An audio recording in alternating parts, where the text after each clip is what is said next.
Looks like we're good to go. Hey guys, welcome to the stream.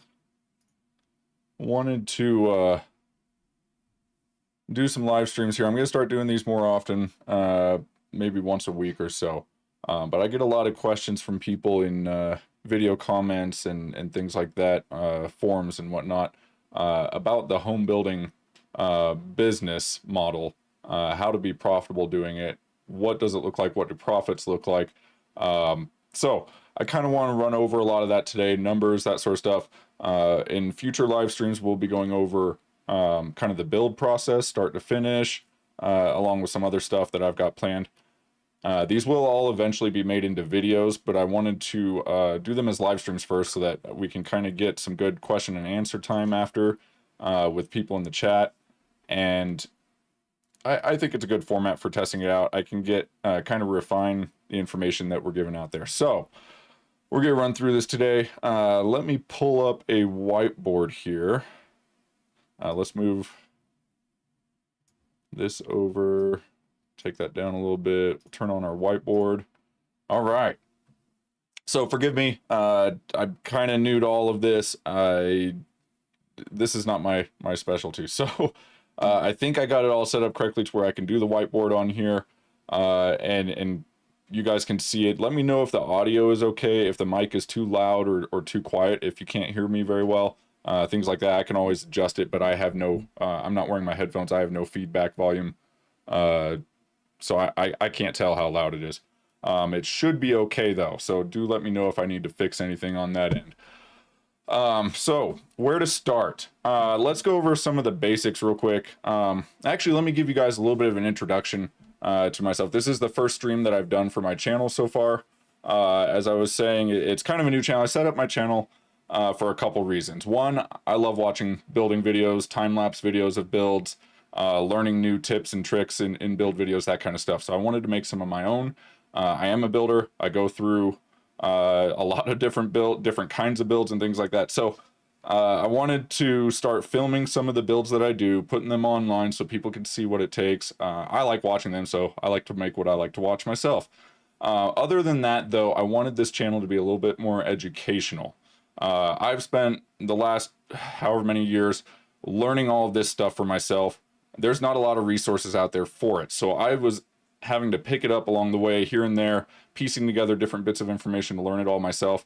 With this channel, my goal is to try and put everything that I know, everything that I've learned, and then hopefully some more that people contribute on their own in the comments and whatnot, put it all into one place where people can come learn what it is that I do, how I make money at it, and hopefully you can take what I've learned and apply it in your own life to help yourself. So please ask questions if you have questions. I'm more than happy to answer questions. I started out actually as a real estate investor. We were doing BRRRRs, if you guys know what a BRRRR is, where you buy, rehab, rent, refinance, and repeat. Bought a couple resale deals down in Texas. This is when I was living in Texas. Well, we did a couple rentals down there. And very quickly, I realized that other than your acquisition, construction is the biggest margin in any real estate deal, if you're doing any construction at all, right? So I started learning everything I could about construction.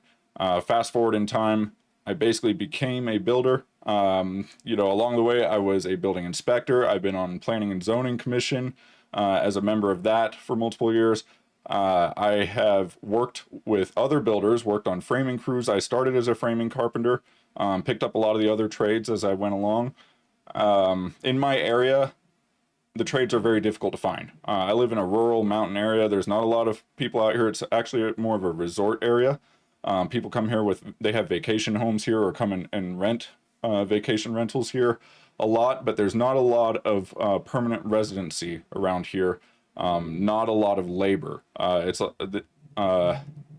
It's difficult to find labor. So labor is very expensive. That's one nice thing about doing a lot of I also do a lot of labor myself when I do these builds, because that's how I learned all of this, was by actually doing it.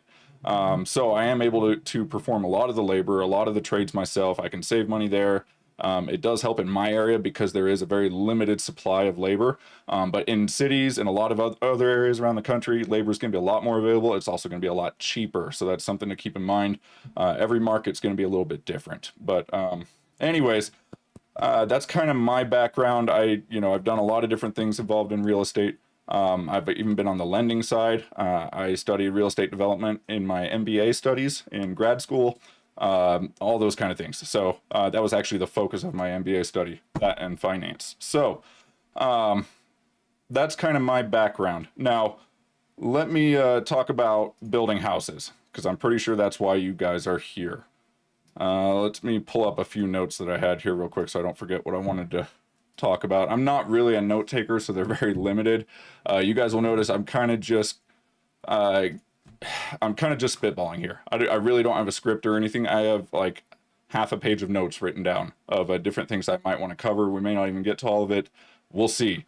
But first, let's talk about housing. Okay. With housing, it's obviously a market that has a lot of demand. Everybody is aware of that these days. High demand, low supply leads to high prices. High prices also mean big profits if you do it correctly. So that's one reason why I like the housing industry.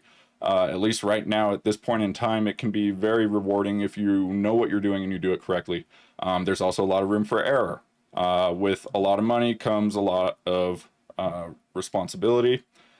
So there's a lot of bad builders out there that just go broke trying to do this. So it's important that you learn how to do it correctly. Let's talk about the difference between contract building and spec building. Contract building, somebody hires you to build a home. This is generally going to be a general contractor, licensed general contractor. You would hire them to build you a custom home. Okay, this isn't buying a home from one of the big builders like Lennar or Pulte or whatever, right? This is going out, finding a builder, hiring them specifically to build you a one-of-a-kind custom home on a piece of land that you own. Okay, that's what a custom home builder is. It's very similar but different in a few key ways from a home builder who builds spec homes to sell them. Now, spec stands for speculative. So you're building the home with your own money, counting on the fact that it's going to be worth more when you finish than what it cost you to build it. Okay, then you can sell it, or there's a few different ways you can go through a disposition on that. Most people will just sell it as a spec, so you can take that profit off the table immediately. I also like to do rentals, is something that is helpful.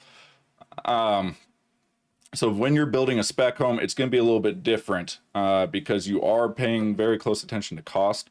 Cost is going to be very important for specs because that's really where you make up your profits, right?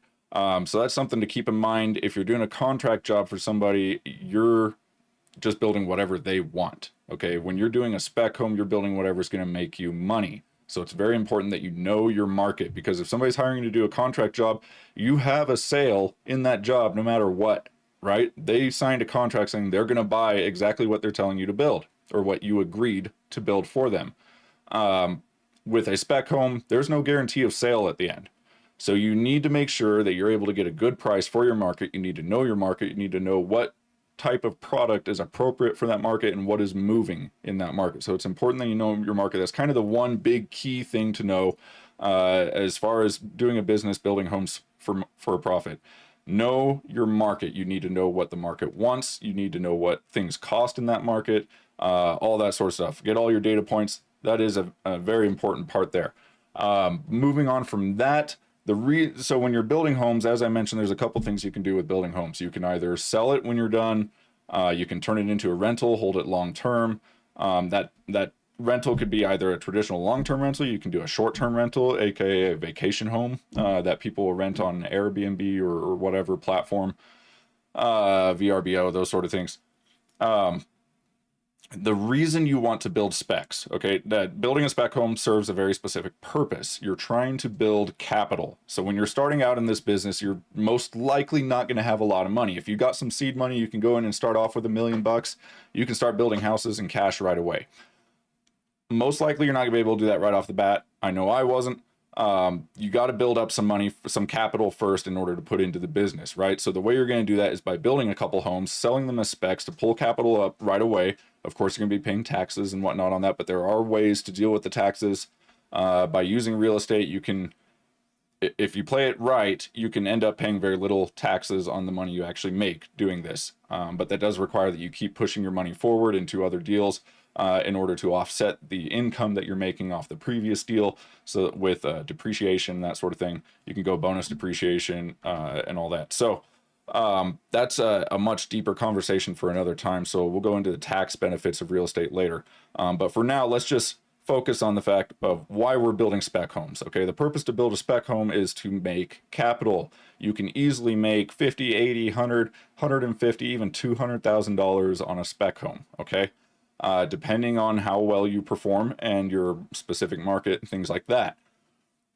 So the reason you're going to build spec homes is to build up your capital. Once you have a significant amount of capital, you can start building spec homes for cash. And that should be your goal, is to be able to build a house with no financing, sell that house, and never have any bank touch it under your name. Never have any sort of loan under your name.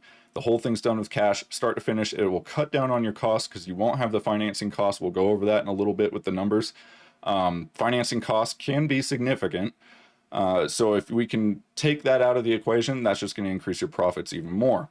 Of course, this does require having the capital, which is, let's say, $500,000 in cash, right, to build with. You can do more. You could obviously start smaller, go with a smaller home that's only going to cost you, let's say, $300,000 to build. Regardless, you got to have that amount of money to put into it, and I highly recommend that you have an additional amount above and beyond what you think you're going to need as a reserve amount. Every business ever should have reserves to cover their expenses and needs in times when they don't have cash flow. Okay, reserves are very important. Make sure you have that. So don't spend every last dollar that you have trying to do this. Now, if you don't have the cash to begin with, like I was saying, kind of the point of doing all this is to build up your cash reserves, your capital, so that you can go and start building with cash. There's a couple different ways that you can do this if you don't already have the cash to get started. Okay, you can do a partnership, find somebody that does have money, partner with them, give them a portion of the profits. You do that on a few deals. You're not going to, scale up as quickly because you're not making as much of the profit for yourself. You have to split those profits, but it is going to allow you to get started with no money because you're using their money. You're just using your labor, your knowledge, and all that to get going. The partner's going to put in their money. That's always an option. Okay. You can also use a lender, a bank, credit union, something like that. You can use them to cover the cost of doing all of this. Okay.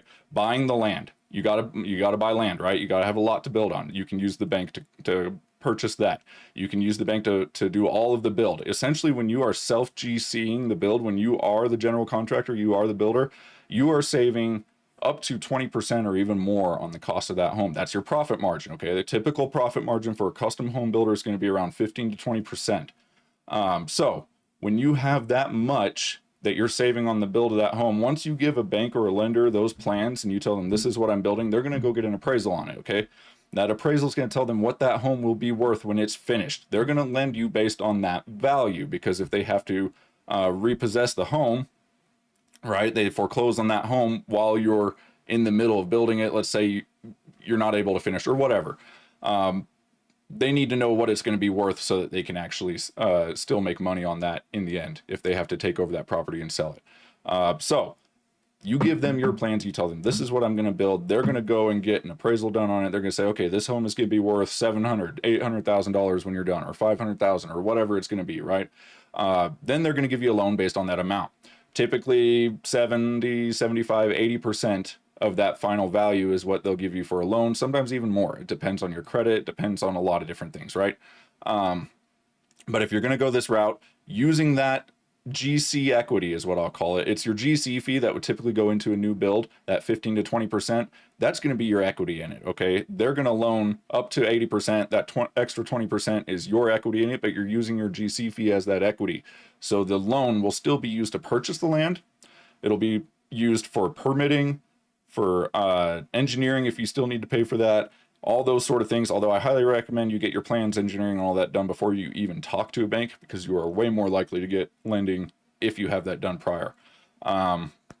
Anyways, point being, there are ways to get started with very little, no cash. You will, in that case, if you have the bank pay for the land and everything, you will still need some money up front, but it's not going to be like you're purchasing the land in cash, okay? Which is typically the way these things work.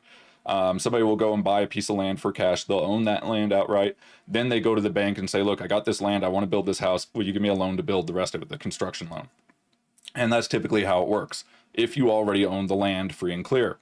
If you don't own the land, you're trying to purchase the land and all that, that's when you would go into this whole deal with the lender. Hopefully you have a pre-existing relationship with the lender if you're trying to do that, because that helps a lot.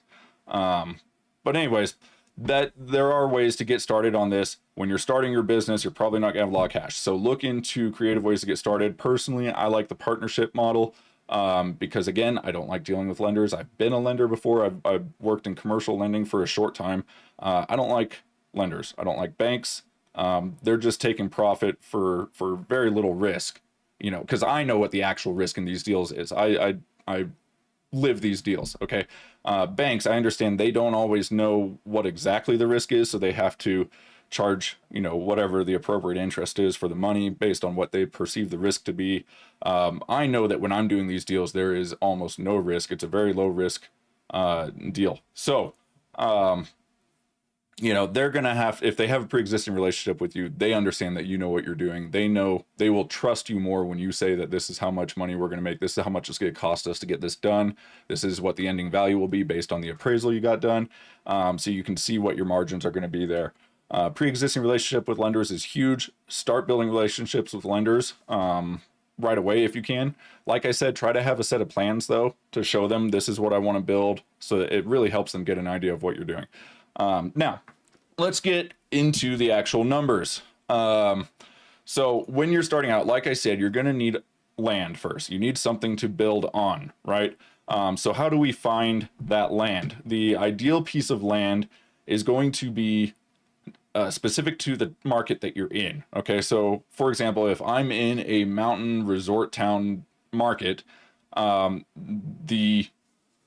the land that I'm looking for, the homes here. So where do I start with this? Really what you want to be, you want to know what your target is, right? So based on your market, you want to be targeting for a spec home. And I'm talking about spec homes specifically today, because this live stream today is all about how to build the capital to get started doing this, right? So spec homes is how you're going to build the capital. So building a spec home, I highly recommend you do not try to build a starter home. I see a lot of people do this. They'll do starter homes as spec homes. That's not going to make you very much money. You might make a little bit of profit on that, but it's not going to be very good. What you want, and you also don't want to be targeting the top 1% or 2% or 5%, right? You don't want to be building a $2 million mansion and try to sell that as a spec home. So what is the sweet spot, right? The sweet spot is going to be in most areas of the country, and this is generalizing, so again, it's market specific, but generally you're going to be somewhere around that $500,000 to $900,000 or $1 million mark. To keep it simple, let's say $500,000 to a $1 million mark in finished value. Okay, that's what you're hoping to sell the home for.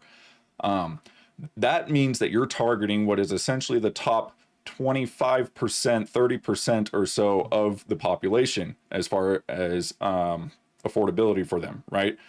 You're targeting those professionals, households that may have two professionals in them, working professionals that make good incomes, solid jobs. So you're looking for like lawyers, doctors, physician's assistants, nurses, nurses who are married to maybe an engineer or something like that. Yeah, anybody that's making really good income, they have multiple incomes in a household is even better. So that's going to be your top 25%, right? These are people that don't really struggle to buy property when they want to buy a house, and they're usually upgrading. So they already have a home that they have a lot of equity in. They're going to be selling that home, using that equity to upgrade into another home.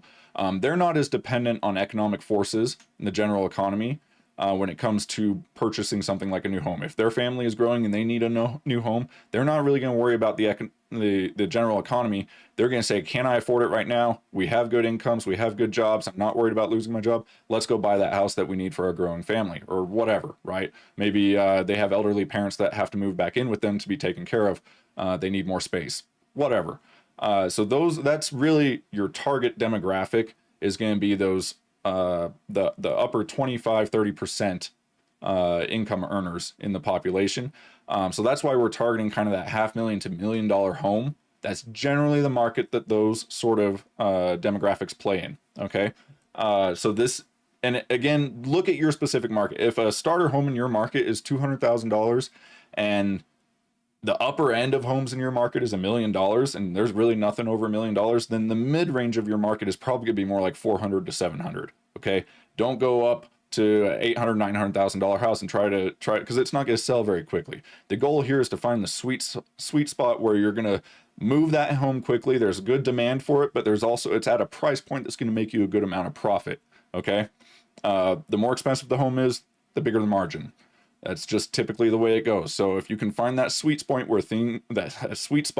where things are still moving fairly quickly, they sell within a couple months, but you're still making a really healthy amount of profit on it, that's where you want to play. So figure out what that is for your market. In my market, a starter home is going to be about $400,000. Okay. The markets that I typically build in, this is what I like to target. So a starter home is around 400,000.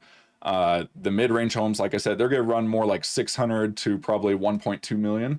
And then anything over 1.2 million, typically I'm going to consider much too big for doing a spec home. Okay. So try to find that mid-range in your market where the working professionals, the doctors, the lawyers, the engineers, what kind of homes are they buying? Where are they buying? Okay, what kind of lots are they going to be? Because this is another thing. You're not necessarily looking at tract homes. It depends where you're at. If you're in the suburbs of a major city, then you probably are, in which case you're going to be competing against tract home builders. And that's going to be really difficult because they play on volume, not margin. Their margins are very small. They're making maybe $30,000-$40,000 per house, but they're selling hundreds of houses, a month or every couple months or whatever it is. So they're playing on volume. Don't try to compete with them. If you're a small builder, spec home builder, you're not going to be able to compete with tract home builders. You're just not going to have the profits there. You might walk away with $20,000 profit at the end of the day if you're trying to compete with them. So don't do it. Look for lots that are more outside of the general suburb areas, but just barely outside of them. So, and these are going to be bigger lots usually. People buying these kind of homes, they like to have the space. So I'm not typically looking for lots that are going to be a third of an acre, a quarter acre, or something like that. Usually a half acre to 2 acres, anywhere in that range. Really once you get over an acre though, it depends on the market, because that can be dangerous when you're having a lot of land and only building one house on it, right? So really I try to target half acre to an acre. That's my sweet spot as far as lot size.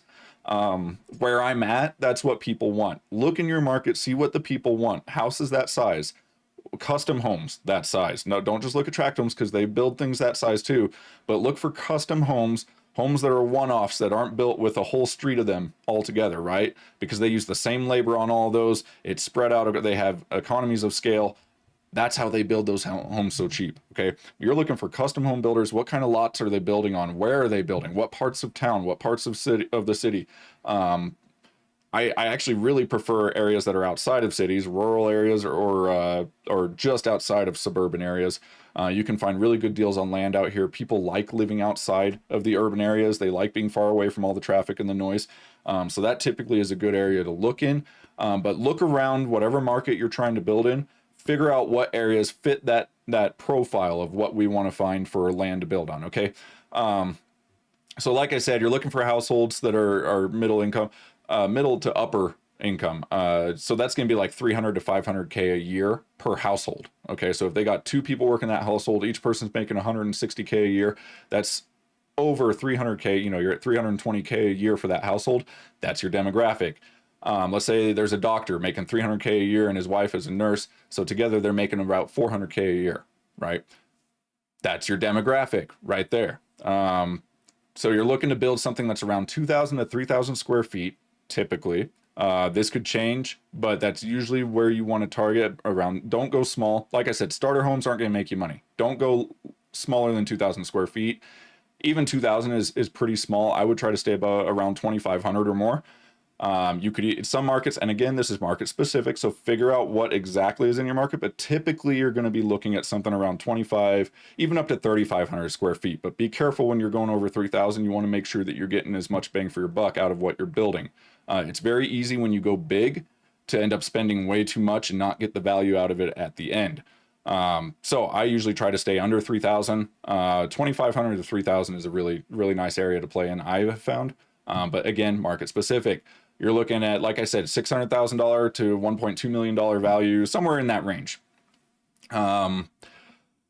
Basically, your retail price target is going to be around over $300 a square foot. Okay, whatever your sale value is, excuse me, you're trying to aim for something over $300 a square foot. That's where you're going to make profits.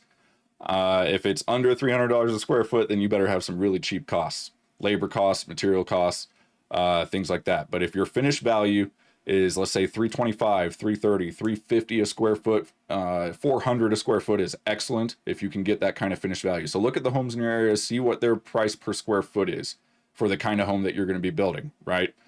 In the area where you will be, because location is everything. So you want to make sure it's in the same kind of neighborhood, if not the exact same neighborhood, and that sort of thing. So over 300 per square foot is a great price point for what we're targeting. It has the largest profitability with the lowest risk. So it's really a sweet spot there that leaves little room for error when you're doing this. You may not hit it out of the park and make 100 grand on that deal, but you could very easily walk away with 50 grand, even when a bunch of things went wrong. Okay. It's very forgiving when you're playing in that right market, in the right part of the market. Okay. So that's that. I think that pretty much covers everything we need to talk about when we're covering land and lot where you want to build. Cost. As far as the lot cost, the land cost, your dirt should never cost you more than, let's say, about 25% of your total cost of the build. Okay, so if your total cost to build is 400K, right? You don't want to spend more than 100,000 on the land, on the lot, and preferably a lot less than that. Obviously, the lower you can get it, the better. And right now is a great time to find deals on land. Resales of homes are very hard to find for sale right now, right? Everybody knows the market has slowed down tremendously. There's not much moving on the market right now, not a lot of stuff going up for sale. It's very hard to find homes for sale, especially if you're looking for deals as an investor. But land, lots to build on, are much easier to find, at least around me. I can find lots all day long and find good deals on them. They have actually dropped in price probably 40%, 30 to 40% from their highs almost 2 years ago for buildable lots, build ready lots. Okay. They've dropped that much in price. That shows you the deals that are out there on the land, because give it another year or two and the market swings back the other way, those lots are going right back up to where they were before. So good builders will always buy land way ahead of time. Whenever they find deals on land, they'll usually hold that land for a little while, even up to a year, before they actually start doing anything with it. That way, by the time they even finish the build, the cost of that land, what they paid for it over a year ago, is going to be low, and it's going to be a good deal most of the time compared to what prices are today when that house is finished and selling. Okay, so that's going to give you even better profits. It's just good to always have a couple buildable lots banked in your inventory if you're a builder. Okay, don't always be stuck with nothing to build on and you have to go out there and find something in the market while prices are high, because then you might get a little bit of cash flow for the meantime, but you're not going to profit very much there. So that's important. Dirt should never be more than about 25% of the total cost. If you can get down to about 20% of the total cost of the build, that's a really good spot to be at for the cost of your lot. So again, if you're building a $400,000 house, right, you're going to be at $80,000 for a lot price. If you get it less than that, let's say you get one for 60 grand, that's an extra 20 grand profit you could be making right there. So shows you what to do with the land. Now, moving on, we have, let's talk about the model. Let's get to the whiteboard here. I want to do some numbers. So let's start off, let me see.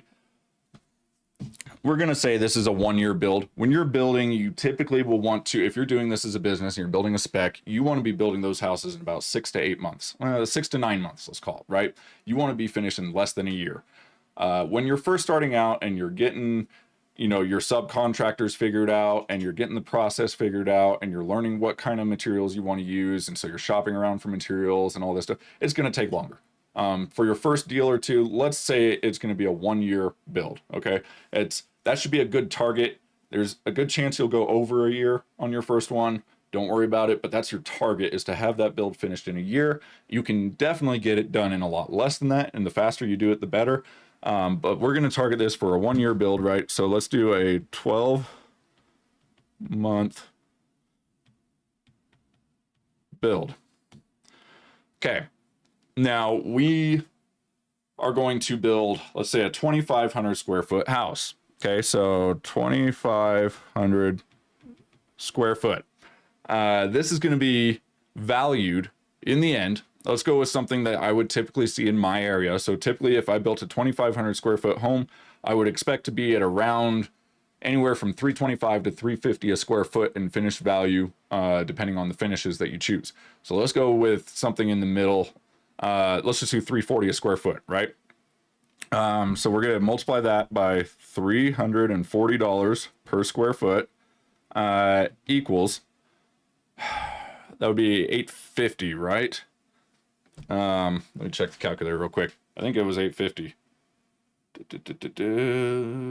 So we had 2,500 times our 340 a square foot, 850,000. Okay, so that's our finished value. 850K equals finish value. Okay. So we know what we're building. We know what it's going to be worth at the end based on the comps in the area where we're building. Okay, this is what other homes of similar size, similar finishes are selling for in the area. Same size lot. Make sure the lot is similar when you're doing comps. Land holds a lot of the value, like I said, up to 15, 20, or even more, 20% or more of the value of a home. It's also the part that holds the value the best. So make sure you're comparing similar lot sizes when you're running your comps. But basically, this is what we're looking to build right here. Okay, so lot price. What would a lot price on an $850,000 home be? Well, in my area, I can tell you already, this is going to be probably around $100,000 for close to an acre of land, right? Maybe 3/4 of an acre to an acre. Let's go conservative here. Let's say we're going to pick a really nice lot. Okay, it's on a cul-de-sac. It's near a golf course or something, right? This lot is going to cost you 150 grand. Okay, so lot cost equals 150K. All right, now what are our build costs going to be? So now we have the lot. We know what we want to build. We know what it's valued at, right? The value is the $340 a square foot. But what's it actually going to cost for us to build this? Now, the National Association of Home Builders, every year they put out national averages of home building costs. Okay, I just looked at the other day. Basically, it came down a little bit from last year. It was right around $140 a square foot is the national average, according to home builders, of what it costs them to build a home today. 140 is pretty good, especially for a custom home builder, right? Those are mostly going to be tract home builders. We are going to be targeting more custom home build costs. They are going to be higher costs, but that's what you have to work with. You're not going to be able to compete with the costs that the large builders have. So what is our actual cost to build going to be? Well, if they're at around 140 national average, I find that typically that would put a custom home builder in the range of 160 a square foot to, you know, it could be infinite. I mean, it could be $300-400 a square foot. But if you're doing a spec home, you're typically going to be somewhere in between a 160 and $200 a square foot is your build cost. Okay, not including land, not including financing, not including anything else. This is your cost to actually build the house and get it built on the lot.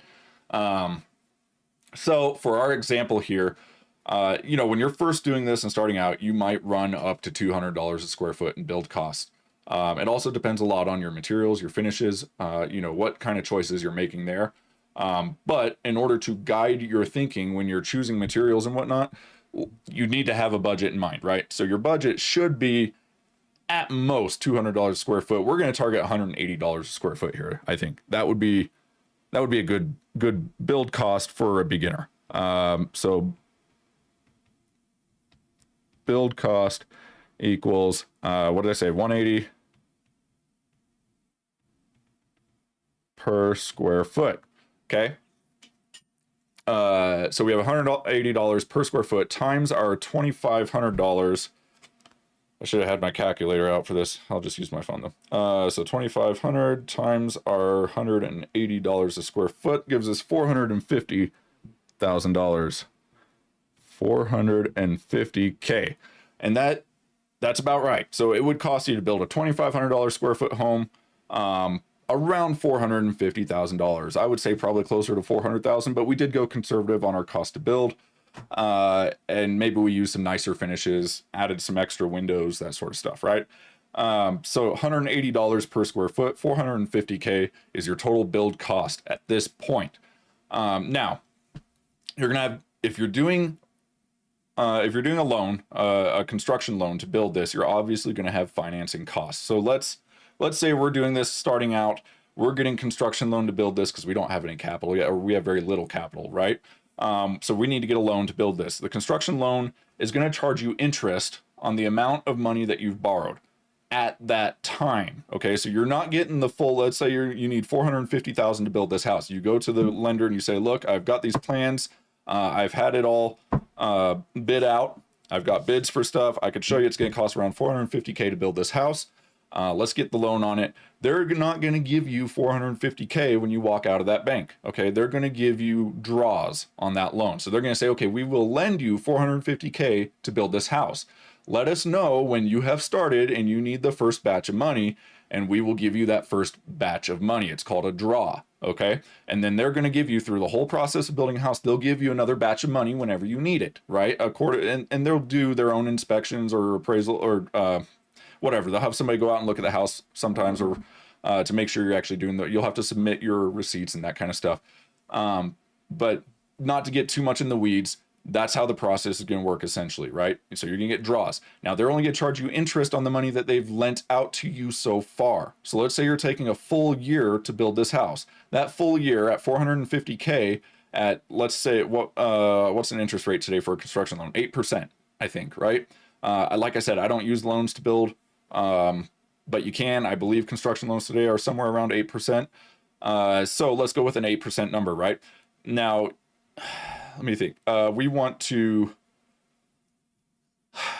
include the land in that as well. So let's say you're starting out without even owning the land, right? You need the bank to help you purchase the land plus the cost to build. Okay, so we're going to include the land in that. So you're not just getting a loan on the 450K, you're actually getting a loan on the full 600K, which is still less than the 80% LTV because the final value is 850, right? That sounds about right. Let me double check that. So we got, what did I say? 600 out of 850. So you're at 75% LTV there. So that shouldn't be a problem. That LTV is good. LTV is loan to value. Okay, it's the amount of loan compared to the value of the home. So if you're at a 75% LTV, that's good. Let's go get our loan for 600K so we can build this. They're going to give you, let's say, the 150K up front to buy the lot, right? Now they're going to start charging you interest on that 150K from that point forward. Let's say it's another month before you actually have all your permitting done, soil tests, whatever you need done, right? You're ready to go. You're ready to start digging. You need the next batch of money so you can pay your guys to dig that hole and pour concrete in it. They're going to give you another batch of money. So let's say they give you another 100 grand. Okay, now you're up to 250 grand. They're going to be charging from that point forward. You're now paying interest still on the original 150 grand. Now you're also paying interest from that day forward on the extra 100 grand that they've given you so far for the build. Next draw comes around later on. You're getting to framing. You need another 150 grand. So they're going to give you another 150 grand. You start paying interest on that 150 grand. So you can see as you move through the whole timetable here, the amount of interest you're paying goes up and up, right? Until at the end, you're paying interest on the full 600K. Now, that's going to be a tiered debt service where the amount of debt service you have goes up over time. So you're not paying, if you were paying 8% on 600K a year, that would be 0.08, that would be $48,000 a year. Okay, we're not going to be paying $48,000 in interest to build this house. So what it usually works out to be is probably around 40 to 50% of that. Okay. It's going to depend a lot on your schedule, how quickly you get things done, a lot of different variables, how long the whole process takes as a whole. If you get this house built in half a year, you've already cut that amount of interest in half, even if you were paying on the full amount for that full 6 months. But you're not paying on that full amount. So really, you'd be paying less than half of that amount if you get the house done in 6 months and you were paying on that tiered debt, right? So let's just cut it in half though, because we're planning on this taking a full year to build, even though it would hopefully be done faster than that. Let's give ourselves a full year. Okay. So let's say we're paying on this construction loan for the full year. We're going to be paying roughly half of that amount, half of the full year's worth of interest, because we don't start doing draws on that money all at the very beginning, right? So I said it was $48,000 at 8% on 600K. Cut that in half, we're $24,000. Let's round it up, $25,000. Okay, it's a nice, easy round number. So let's go. Oops, what happened to my? Okay, I think I erased that B a little bit. Build cost. So we want to put down our cost of debt. Let's call it construction loan interest on 600K equals, and this is tiered, tiered interest, right? So we're not paying all of it right from the start. 600K, we're going to be paying about 25K total. Okay, that's the total amount of interest that we're paying on the construction loan through the whole process. Hopefully less than that. Should be less than that, but we're going to go conservative. We're going to say it's 25K. Okay.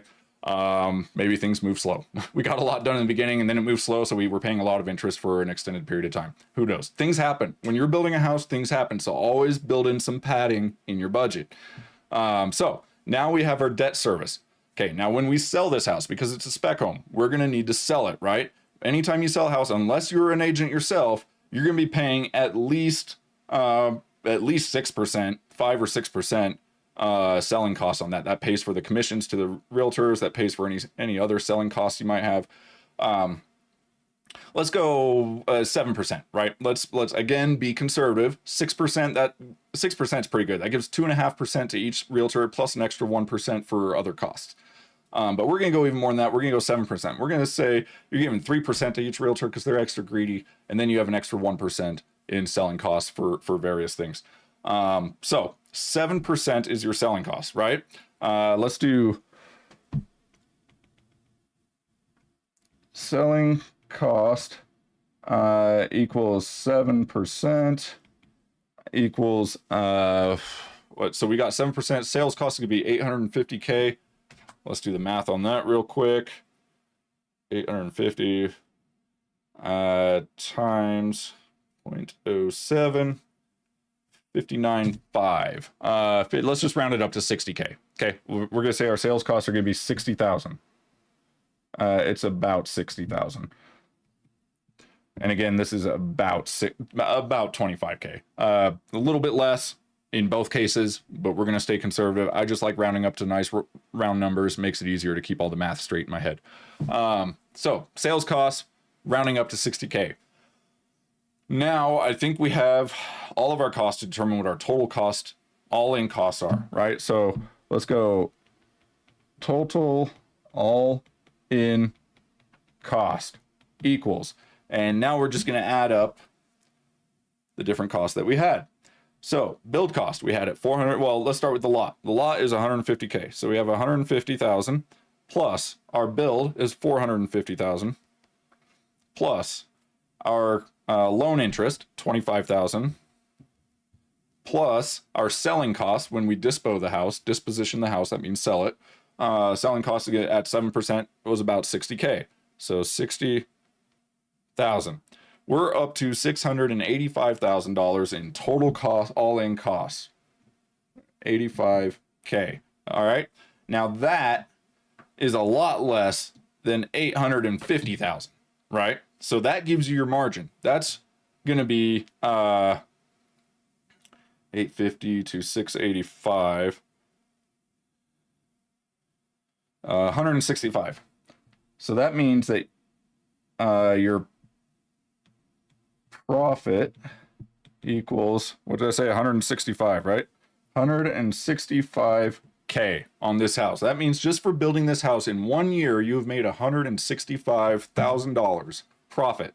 Now you do have to pay taxes on that. It is short-term gains, so you're going to be paying, 30+% on that, which would be, let's see real quick, just out of curiosity, because I know everybody's always worried. I don't worry about taxes. Taxes are just part of playing the game. People, there's a lot of people out there that waste a lot of time trying to figure out how they could pay less in taxes.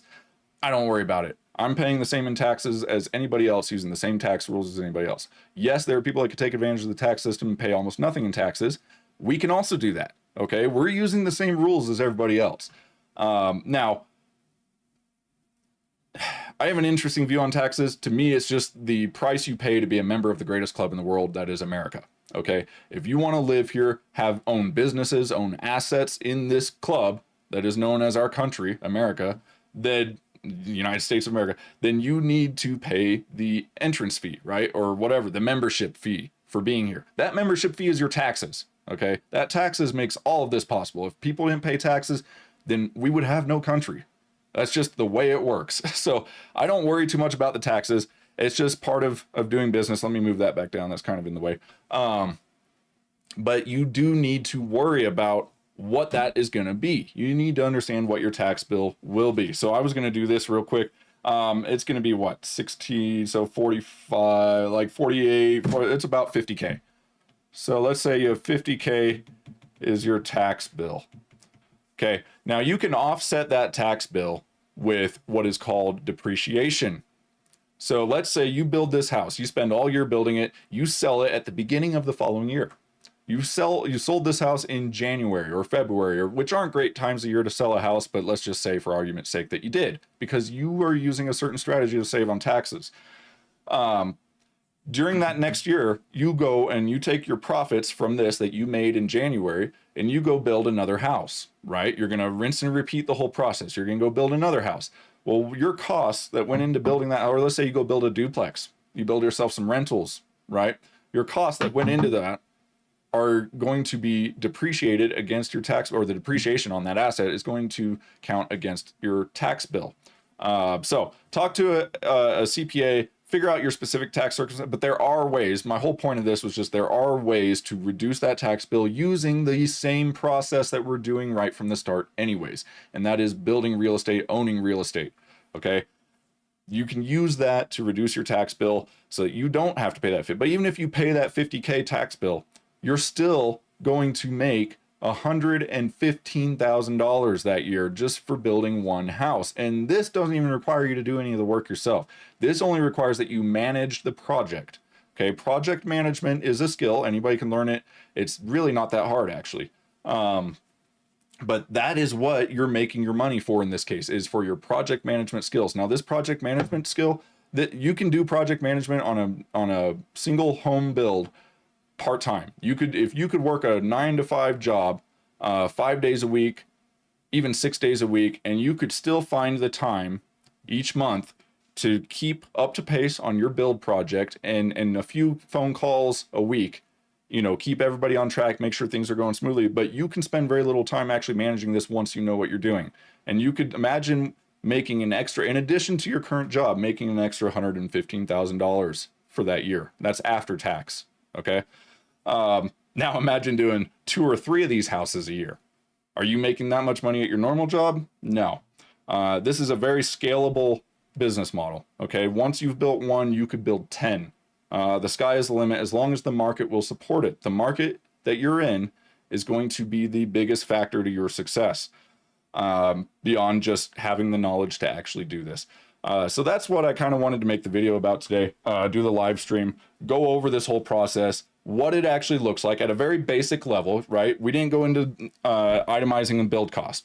That will be a whole nother series of videos probably. I do have a very, very extensive budget, multiple pages long, spreadsheets, all that kind of stuff where I keep track of costs. Every time I research costs for another build, I update that spreadsheet. I know what costs have gone up, what costs have gone down. And I have basically everything on there. And so I just check, yes, I want to include these doors. Yes, I want to include these windows. No, I don't want these kind of windows. No, I don't want to do a big standing bathtub or whatever, right? There's a million different things in that spreadsheet that go into a budget.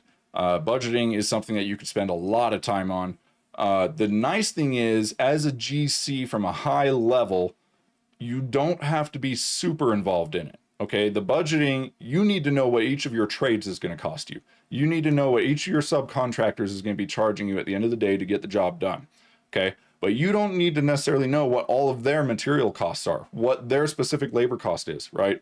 At the end of the day, you're going to be getting multiple bids from multiple subcontractors, and you're going to be comparing them all. Don't always take the cheapest one. Check their work, make sure they do good work. Often the cheapest contractor is not going to be your best choice. You're going to end up paying a lot more in the end for that. So the cheapest ones will end up costing you more money. That's just the way it works. Find somebody that's reputable, that does really good work. They're going to charge you more, but it is worth it. Pay the little bit of extra, get some good work the first time so you don't have to go in and redo it again. Things like that are going to be very important to your bottom line at the end of the day. Okay. Build relationships with contractors. There's a lot of things that go into building this business from the ground up. But they're very simple things. Once you know what you need to do, they're very simple to actually get going. So build good relationships with subcontractors. I'll make another live stream or a video sometime talking about how do you find good subcontractors? Like, how do you find a good framer? How do you find a good concrete guy to do your foundation? How do you find a good roofer, right? We'll talk about that more, but that's definitely something you do need to work on. There's a few things you can do, like go talk to your local, if you're looking for a good framer, go talk to your local lumber yards. They know who the good framers are. They know who comes in all the time buying lumber. They know who pays their bills on time, right? Because people owe money to the lumber yard. If they're not paying their lumber yard, what makes you think that they're going to be responsible with your money? So talk to the lumber yards, talk to the local inspector. Building inspectors inspect every single build that goes on in their jurisdiction. Okay, I'm a building inspector myself. I'm familiar with every builder that builds in this area in my town because I'm the only building inspector in my town. Well, I was. Actually, we just got a full-time inspector for the first time since our town was created. But basically, talk to the inspector. He can tell you if you have questions about subcontractors. Ask him, is this a good subcontractor? Do you ever have problems with them? Make sure you get references from any contractors that you talk to. Talk to recent jobs that they've done. Okay, not a job they did 2 years ago for their aunt. Okay, you need to talk to people that they have recently done work for in the last year, and find out what exactly was done on that job. Talk to the person. Make sure they were happy with it. You know, if a contractor's not willing to give you references, then they're not worth hiring. That's just the way it is. Let's see. I think that pretty much covered. Let's see if we got questions. Let me pull up the chat here. Brazil. Interesting. I wonder if you guys build the same in Brazil. Are you using IRC code? If you're still there, I'd be curious to see if South America uses IRC. Omer, that's my brother-in-law. Going to stay on your channel as a playlist. Yes, live streams will stay on as recordings on the channel. And like I said, I will be making videos that cover all of this. I just want to do live streams first, kind of get it refined, and then I'll put the information into a more curated video format with pictures and stuff. So interest on the loan is paid monthly or annually. Typically, you're going to be making monthly payments on that, but you can negotiate things like that with your lender, depending on the lender, right? Every lender is going to be a little bit different. If you're just going with a standard bank, which I don't recommend, but like a Wells Fargo or Chase or something, you're going to be very limited. Actually, I don't even know if Chase does home loans. But I don't recommend using the big banks anyways. Find a local credit union or a local bank. Those are going to be your best options, other than private lending. If you can find a partnership or a private lender that gives you a good price,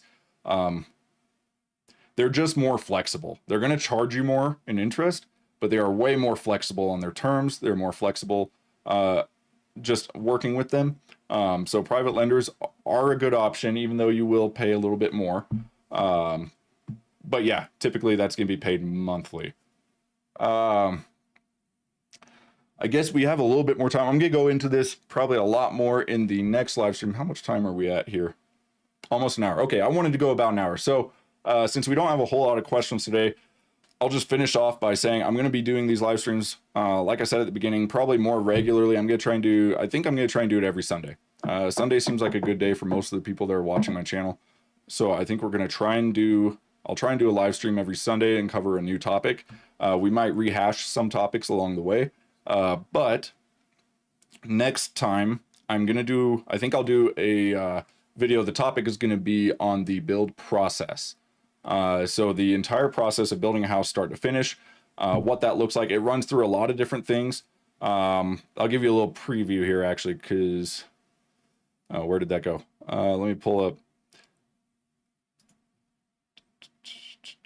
home building process. So I've got like a, multi-page, what is this, like 4-page long outline of the build process. And this is just something I came up with real quick in 10 minutes off the top of my head, right? So I still need to refine it a little bit more. But I do know this process like the back of my hand at this point, basically. So it's not too hard to go off the top of my head with. But basically your build process from start to finish, and we'll go over this in more detail next time and talk about specifics at each step along the way. But it is very important that you know this whole build process. And one quick note on the build process, something that you want to know like the back of your hand. If you're going to be a builder, you're going to be building homes, don't rely on your subcontractors to know the building code. Don't rely on them to do things correctly. A lot of times subcontractors are just going to get in there and try and do whatever they can do just to get paid, right? They're going to do the bare minimum to get paid. They're not worried about going above and beyond. They're not there to work overtime hours. They just want to get their paycheck and go. So they're going to do the work that's required. Okay. But they don't always have the proper knowledge of what is required by current codes and standards. As a building inspector, I cannot tell you how many times, almost every single home that every phase inspection that I would go to at each phase of the build, on almost every single one, there are very few builders who would get it right every time. I always would find something that was wrong and needed to be fixed. And these are guys that build houses for a living all the time. Okay. These are professional framers, professional concrete guys. Well, professional is being kind for some of these people, but they've been doing this a long time. They should know better, and they rarely do. So as a general contractor, one of your main responsibilities as the builder is to make sure that things are done correctly. Okay. So you need to know what the correct way to do it is, not how to do it, but just, is it done correctly? And that means the code. That means you need to know every single bit of the building code. Now, in most areas around the US, the building code is going to be the International Residential Code. Okay. That is a standard set of codes that is put out nationwide. It actually goes international, but it is used all across the US. And then each area across the US will take that code and they will add or change little parts of it to fit their specific area. But the International Residential Code is the basic code that you should study as a builder, as a general contractor. You need to know that code like the back of your hand. The code book itself, I would recommend using a version that's 2018 or newer. A lot of areas across the country won't update the newest version or won't adopt the newest version of the code every time it comes out. Usually they'll wait a few versions. Like my local town is still on 2018 version. There's a new version of the code every couple years. It's not every year, but every couple of years there's a new version. I think we just had 2023 was the most recent version that came out. There was also a 2021 version. We are still in 2018 in my area. There's not a whole lot of changes other than some efficiency stuff between 2018 and 2023. But make sure that you get a copy of the code book, read it from front to back. The code book is literally a manual on how to build a house from start to finish. It starts with excavation, goes all the way through to the finishes. It covers all of your rough work. You have separate code books for mechanical. You have separate code book for plumbing. You have separate code book for electrical. But some of that stuff is all covered within. You'll find some things in the code dealing with that in the main book as well. I highly, highly recommend it. It's what I did myself. I read through the entire code book front to back, just like it was a novel, right? Not really. It's more like it's a textbook. But I read it front to back a couple times. That's how I got my inspector certification. Had to take a test for that, whatever. So I read the entire code book through. It really, really is a step-by-step manual almost for building a house. So if you know that front to back, you will be way ahead of the game in doing this. So quick preview for next time, guys. The general build process from start to finish. You're going to start off with your planning. Okay. Planning is very important. This is where you're going to get your permitting done, engineering done on your plans. You need to plan out your utilities, how you're going to connect to utilities. You need to plan your inspections. You need to know what inspections you need and when, so that you can plan those accordingly. Talk to your inspector, meet your inspector, make sure he knows who you are, has good contact info for you, because the more your inspector likes you, the easier this whole process can be for you. I guarantee you, if your inspector doesn't like you, he has a hard time getting a hold of you, he never gets straight answers from you, it's going to cause problems. Just be honest with your inspector. If you don't know how to do something properly, tell them, look, I haven't done this before. I'm not sure how to do this particular thing correctly. Could you help me out? Give me some pointers. Tell me what you're looking for. Things like that. Keep good communication with your inspector. If he likes you, he's going to make the whole thing way easier on you, just way easier. So don't piss off your inspector. As an inspector, I can tell you, that's the one thing that pisses off an inspector the most is skipping an inspection, missing your inspection. If you don't let him know that you're ready for an inspection and you just keep going and you cover up whatever it was he was supposed to inspect, and now it becomes a huge hassle, he's going to absolutely hate you. So don't do that. After your planning, you're going to go into excavation. That's going to be the next step in the build, right? So you got your planning done. Survey is also including in planning. So get your survey. Once survey is done, planning, you have your site plan and all that done, you're going to move on to your excavation. This is where you actually start breaking ground. So you're going to dig it out for your foundation, whatever that foundation might be, right? You could do pier and beam. You can do crawl space. You could do basement foundation. You could do slab on grade. There's a lot of different options. Within each one of those, there are different options. Okay, you could do a precast concrete foundation. That's another option. If you don't know what that is, go look it up. It's kind of interesting. So excavation is next, then your foundation, right? Foundation goes in the hole.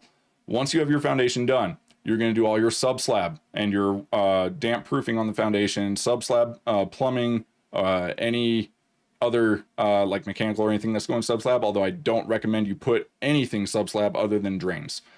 Even water lines, I don't like doing water lines sub slab, but if you have to, put them inside of a PVC sleeve. Most people do PEX for their water lines nowadays. Throw those PEX lines, don't just put them under the ground, okay? Throw them inside of a sleeve, a PVC pipe sleeve, so that if you ever need to service those lines, you can easily get to them. If there's ever a leak in there, they're not stuck under the ground. You can pull it back out, okay? That's a pro tip there for you if you're doing sub-slab plumbing. But yeah, drain lines, so you're gonna have all your drain lines in for under the slab. If you're doing crawl space, you won't have it, but if you're doing a slab on grade, if you're doing a basement, you're gonna have sub-slab plumbing. You're also going to have radon. Radon is a new thing for a lot of areas. I know down in the South, we didn't worry about too much in Texas, so it's not really a thing to worry about there. But where I am now, it is a big deal. So make sure you have your radon mitigation done. That's usually just a vent that's done under the slab and then vents out through the roof. What else? Like I said, damp proofing around the foundation on the outside. Usually it's just a layer of tar. Like if you're doing a crawl space, basement, something like that, you could just do a simple layer of tar. There are more advanced methods as well. Once you have your foundation and sub slab done, you're going to start framing. Well, your sub slab, then you're going to pour your slab, right? So that's part of your foundation. But then you're going to frame. You're ready for framing once you have your foundation all done. So all the concrete work, usually it's concrete for foundation, but there are other options. But once you have your foundation done, you're going to start framing. Framing is a big chunk of the build. Once you get to this, but once you have the foundation, you can build a foundation and you could leave it there for up to a year or even more, and not build on it right away, right? So if you're trying to build this house and kind of cash flow it along the way, build it with cash as you go, from money you're making from a job or something, you could get up to the point of getting the foundation done, and then you could take a break, save up some money before you start framing. But once you start the framing, you really have to go all the way almost to the end, okay? You need to get that thing buttoned up, dried in as quickly as possible once you start framing. So make sure you have the money to go through it. It's going to be a big chunk, easily over 100 grand for a simple house. Okay. That's including your materials and labor. So framing comes next. Then you're going to have your sheathing that goes on the framing. Okay. That's your plywood, OSB, whatever you're using down in Texas. They even use cardboard nowadays. I would never, ever build a house sheathed in cardboard, but apparently it meets code as long as you have your proper shear wall bracing.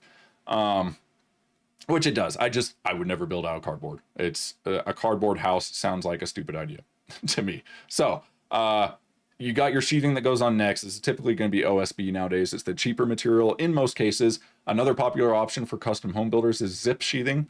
The zip system is really nice because it saves you from having to do a house wrap on the house. Not a big deal. House wrap isn't super expensive. It's a little bit extra labor. But I like zip. I do like the zip system if you can put it in if you can fit in your budget. The house that I'm building right now, we did in zip. it ended up, the homeowner paid for it themselves, so they were able to get a rebate on it. They ended up paying less for that zip sheathing than they would have for just plain OSB, 5/8 or even the half-inch OSB for the walls. So you can get really good deals on zip, and if it is close to the same price as just standard OSB, go for it. So that's your sheathing. You're gonna have sheathing on the roof and sheathing on the walls. Dry in. So after you get your sheathing up, you get to your dry in phase. This is where you're basically waterproofing the home. Not really waterproof. You're putting on the water mitigation system. Okay, moisture mitigation. But this is going to be things like your weather resistant barrier, your house wrap that goes on around all the walls. It's like a paper that you'll see they put on the house before they start putting siding on. Okay, that's your house wrap. The roof is going to have underlayment if you're doing shingles. If you're doing metal, you don't need underlayment. You're also going to have ice and water shield. This prevents ice damming. This is going to be standard in all cold areas of the country. If you're in somewhere like Florida or Texas, I don't know if they do ice and water shield there, to be honest. I imagine they still would, at least in Texas, because I know we would get ice storms and stuff. I would highly recommend, even if it's not in code, but I'm pretty sure it's code there as well. Check the local code. But anyways, ice and water shield, you'll put that on your eaves, in your valleys, basically anywhere where stuff drains down to. The ice and water shield is very important. It will prevent leaking in your roof.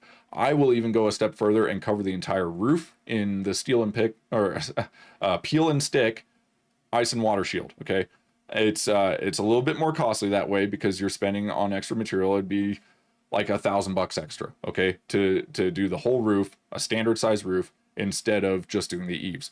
But once you have that peel and stick ice and water shield over the entire roof, that thing is bulletproof, just about. Okay, that ice and water shield will self seal around any penetrations, any nails that go through it, and it is completely waterproof. Okay, water will just slide right down it. So I like to do that. It's about $1,000 extra for a standard size roof, maybe a little more if you're doing a larger roof, but it is well worth it for the peace of mind, if nothing else.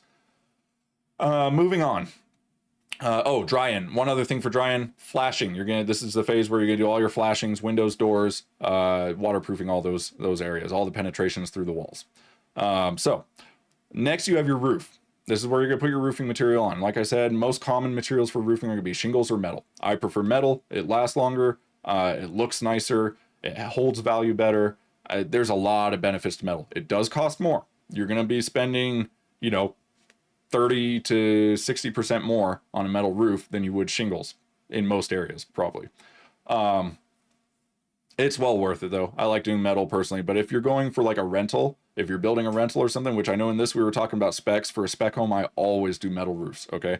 If you're doing a rental, you're trying to save a little bit of money, go with a shingle roof. For rentals, you don't want to use the most expensive materials.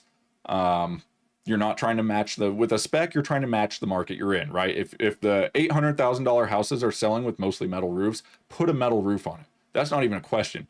If the $800,000 houses are mostly built with shingle roofs, put a metal roof on it. Yours will stand out, okay? There's almost no reason not to. So that's one of those material choices. That and something like windows. Spend the money on windows, okay? Because replacing windows sucks. You don't want to have to do it. Going cheap on windows, you will have to replace those, okay, at some point. It's just, I've used cheap, like Home Depot windows, Geldwin or whatever. They just don't hold up. They don't last. Don't use them. Spend the extra money on some nice windows, okay? It's one of those things that you're just going to get more bang for your buck out of by going with something more expensive. It's worth the extra cost. Mechanical, okay, so once we have the roof on, we got the house dried in, you want to put windows in, right? That's also part of dry-in. Make sure you get windows in. Make sure you're paying attention to your tempered glass requirements anywhere. And this is in the code, so if you're not sure, go check the code. But anywhere where there's a requirement for tempered glass, make sure you have a window that uses tempered glass. This is usually in wet areas or around a door, that sort of things. So once you have the house dried in, the inside is essentially dry, right? It can rain, it can storm outside, it could be the middle of winter with 3 feet of snow on the roof. The inside stays dry. That's called dried in, okay? Now you can start doing your rough-ins on the interior. Rough-ins are going to be your mechanical, electrical, and plumbing. Not in that order, actually. You're going to go mechanical first because it's the biggest. You generally want to go biggest to smallest with your rough-ins. So you want to get your mechanical trade in there first. Do all your HVAC, ERV, dehumidifier, exhaust vents, dryer vent, all that stuff. Okay, get all your vents in, everything in with mechanical. Then you're going to have your plumber come in. He's going to put in your plumbing vents, your drain waste vent pipe. Okay, this is your big PVC pipe. They also use ABS. It's the black pipe, so it's either going to be black or white. You're also going to vent your radon up through the roof, so you need to finish that vent up out. That's also just PVC pipe. Make sure it's labeled. After plumbing, so you're going to get your DWV, that's your drain waste vent, so all of the drain pipes in the house and vent pipe. Then they're going to put the water in. Okay, this is usually PEX. Almost always PEX nowadays. You can do a PEX manifold. Personally, I like manifolds, so I usually do a PEX manifold, but it does increase the cost because it's not just material. PEX pipe is fairly cheap. Okay, you're not going to spend a lot on extra material just to do a PEX manifold. The labor is going to be expensive though. Okay, this is one of those areas where I actually highly recommend that builders do their own work in-house. You can hire, some high school kids to run PEX pipe through a house, as long as they have one person there who knows what they're doing to kind of guide them, right? It's not a skilled thing to do. I started out running PEX pipe on my very first project as kind of a newbie, DIY almost, right? Repiped an entire house with PEX. And this was an existing home, not new construction. But it's very easy to do. Everybody's gonna be using PEX. So if you're going to go with a manifold, it does increase the labor a lot because there's a lot more pipe that you have to run through the house. But that is something that you could even do yourself. Anybody can do it. It takes a day or two, depending how big the house is. Run the extra pipe. It's better than paying a plumber $100 an hour to do it. Okay. But feel free to, if you're one of those guys working a 9-to-5 job and you're doing this on the side, pay the plumber to do it. Okay. But don't do a manifold. Just do a standard PEX system, I would recommend. Unless you're trying to target that higher end of the market, then then a buyer might expect something like that. So see what is typical in your market. Other things with plumbing rough-in, make sure you have your sewer connection, water connection, gas. If you have any gas in the house, that's also going to be done during your plumbing rough-in. The next step after plumbing is, like I said, electrical rough-ins. This is where you're going to have all the wiring done in the house. You're going to have your panel wired up, power connected, all these things. So get your electrician there. Electricians are expensive, but they are well worth it. Make sure you find a good electrician because good wiring it just saves you a lot of headaches. Trust me on that. Find a good electrician, pay them what they want. As long as they're doing good work, it's worth it. Okay. I hate doing wiring myself. So you can see, I will always let the electrician do whatever they want to ask for. I hate wiring. So, but that's your electrical rough-in. This is not going to be all of your electrical fixtures. It's just the wiring. They're going to put the boxes on, wherever you have switches and outlets, they'll put the box there, they'll leave the wires in there. And that basically gets it ready for insulation and drywall. So those are the next two steps, right? Once we go beyond, and one thing with electrical, make sure you get your smoke detector wiring in. I've seen builders, it sounds stupid, but I have seen builders forget smoke detectors and they have to go back in to a finished house, right? Because you don't know where a smoke detector is supposed to be until the house is basically finished and you can see where all the rooms are, the division of the rooms and everything. It's really at that point that somebody will kind of notice, oh, hey, there's supposed to be a smoke detector there. You don't notice when it's just wiring in a house, unless you're really looking for it. So look for it. Look for it when you're at the rough-in phase. Don't wait until the drywall is up and then say, oh, we forgot that. Make sure you have those. It happens. Insulation. You're going to be doing insulation once you have all your rough-ins done, right? Insulation, pretty standard, is just going to be your fiberglass batts. Attics are usually done with blown in, unless you're doing like some vaulted ceilings, cathedral ceilings, that kind of stuff. Then you need to move to something a little more advanced. I do like a flash and bat system where you spray a few inches of spray foam, closed cell spray foam, inside the roof or inside the ceiling first.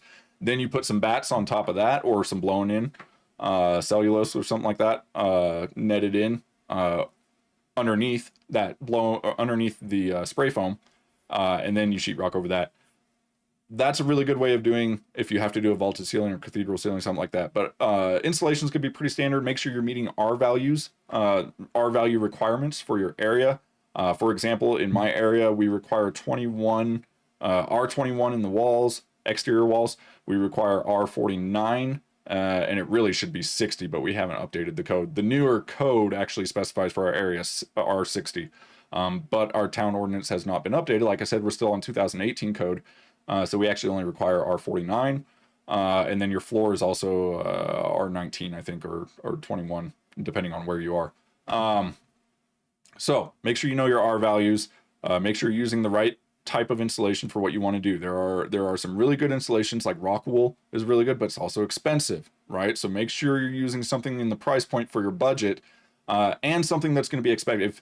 If homes in your area, custom homes are being built, like if you're in a very cold climate, custom homes might be commonly built with exterior insulation. This is becoming a lot more common with current building code, because current building code more or less requires exterior insulation.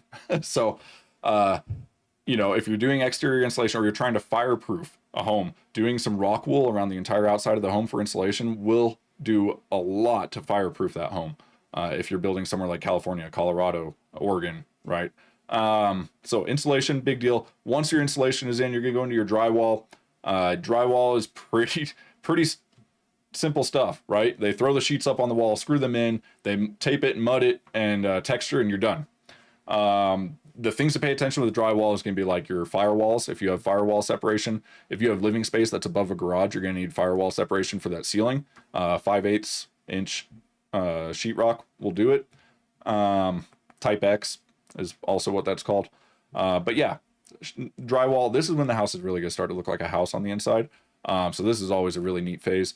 Once the drywall is done, you're in the home stretch. Okay, now you're at the point where you're just putting in all the finishings, the fixtures, appliances, you're doing paint, flooring, all this kind of stuff, right? Siding is going up if you didn't get it done already. Usually it's good to have the exterior finish work being done while you're still doing rough-in work, insulation, and drywall on the inside.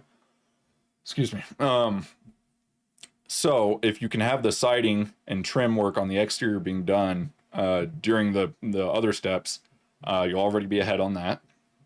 You're going to bring in all your electrical fixtures, plumbing fixtures, like I said, appliances, your water heater, furnace, whatever you have, right? I think that's about it for that. Trim, paint, flooring, I think I mentioned all that. Doors, all of your doors are going in. Any exterior concrete work, if you have a concrete patio that you're doing, a driveway, a sidewalk, anything like that, that's when you're going to do your exterior concrete work. Landscaping is going to go in once you have your exterior concrete done.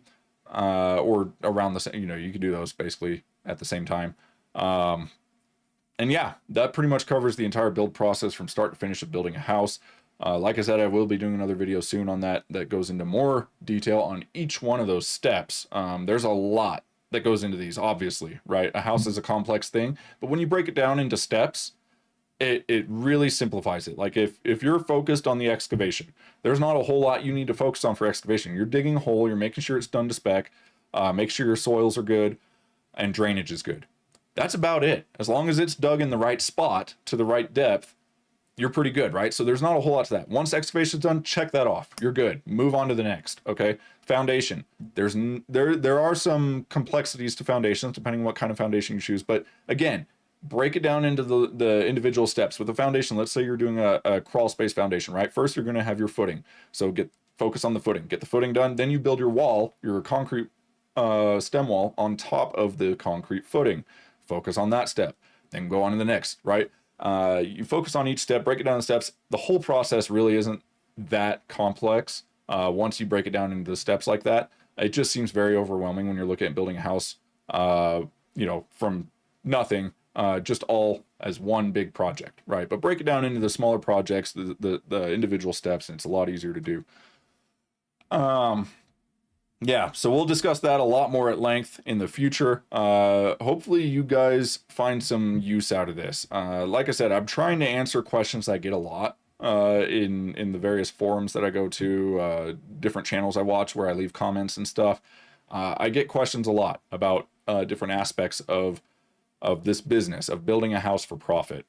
So I'm really hoping that these videos that I'm making is going to help answer some of those questions, help people figure it out, because it was not easy. I had to figure all this out myself over the course of years without anybody really showing me the way. I just was researching every step along the way. Like I said, I was a building inspector. That helped me learn a lot about the process of building a house, permitting, inspections, all of that kind of stuff, right? Learning the code.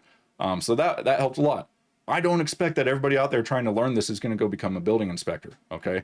Very few people probably will, because it's actually not an easy job to get into. I was lucky. I'm in a very rural area where there is just not a lot to choose from as far as filling a position like that. So when the town had the position open, and it stayed open for a little while, and I told them, well, I can get certified and do this. I mean, I know the building process, right?